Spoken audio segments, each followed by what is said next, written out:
ঐ শুনাচোন, কোৱা। এম আখৰটো চিধাকে আৰু ডব্লিউ আখৰটো উল্টাকে কিয় লিখে? নাজানো নহয়। নাজানা? নাজানো। মই কৈছোঁ শুনা, কাৰণ মেন শব্দটোৰ প্ৰথম আখৰটো এম এ ষ্টাৰ্ট হয় আৰু ওমেন শব্দটোৰ প্ৰথম আখৰটো ডব্লিউ ষ্টাৰ্ট হয়।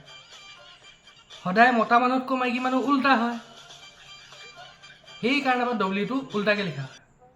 আৰু কি হ'ল জানা? কোৱা।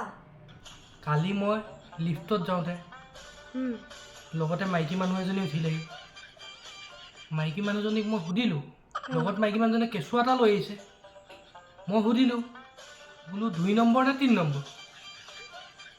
মানুহজনীয়ে মোক গালি পাৰি ক'লে বোলে মোৰ এইটোৱে।